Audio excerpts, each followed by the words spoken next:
Friends, welcome to my channel Supriya Hemni kitchen. तो आज আমি আপনাদের কাছে নিয়ে এসেছি ডাল দিয়ে লাউ। তো মসুরির ডালটা আমি ধুয়ে নিয়েছি, ধুয়ে জল দিয়ে নিলাম। দেখুন বেশ কিছুটা জল দিয়ে নিলাম। তো লাউ দিয়ে ডাল, তো দেখুন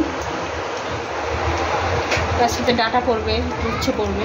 তো যাই হোক, এবার আমি এর মধ্যে লাউগুলো দিয়ে দেবেন। ডুবো ডুবো করে রাখা লাউটা বুড়ো লাউ।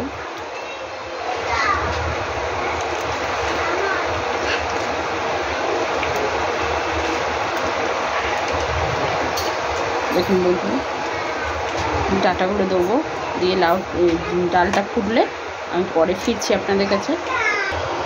তো দেখুন বন্ধুরা, ডালটা সিদ্ধ হয়েছে, লাউটাও মোটামুটি সিদ্ধ হয়েছে, আর কিছুটা বাকি।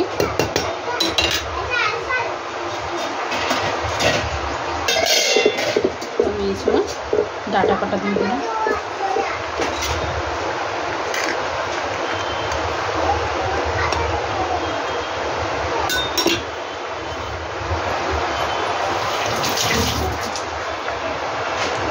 একটা টমেটো দিয়ে দিলাম।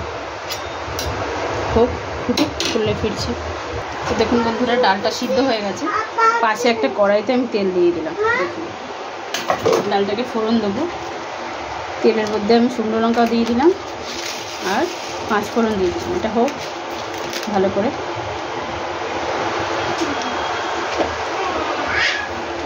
গরম হবে বন্ধুরা।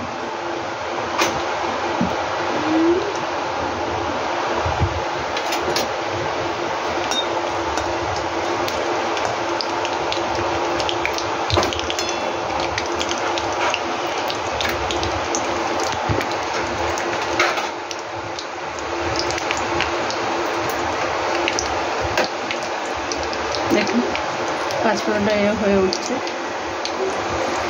তো এই গরমের সময় এইরকমভাবে ডাল খেলে আর কিছু চাই না। কোনো একটা ভাজা করে নেবেন, আলু ভাজা বা পটল ভাজা, বেগুন ভাজা করে নেবেন। এরকম ডাল আর বেগুন ভাজার সাথে হয়ে গেল। তো যাই হোক, তো দেখুন বন্ধুরা, আমার এই লঙ্কাটা আর 5 ফোড়নটা হয়ে গেছে। এবার আমি ডালটাকে দিয়ে দেবো।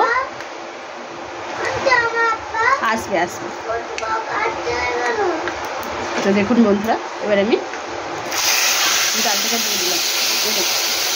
ডালটা পুরোপুরি দিয়ে তো ডালটা পুরো দিয়েছি। এবার আমি হলুদ দিয়ে দেবো, স্বাদ মতো হলুদ দিয়ে দিলাম। আর এখানে গোল গোল করে রাখা উচ্ছে দিয়ে দিলাম।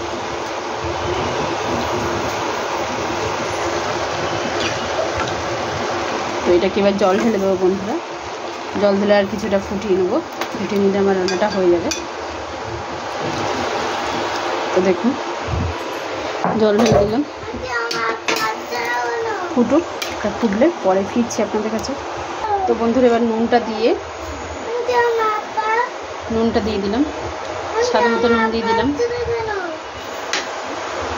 এবার এটা আস্তে আস্তে ফুটুক, আমি পরে ফিরছি।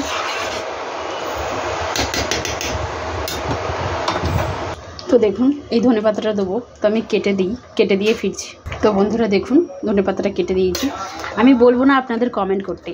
এই ডালটা আপনারা করলে আপনারা নিজেরাই আমাকে কমেন্ট করে বলবেন যে হ্যাঁ ভালো হয়েছে। তো বন্ধুরা, আপনারা ট্রাই করে কমেন্ট সেকশনে কমেন্ট করে জানাবেন আমার রেসিপিটা কেমন লেগেছে।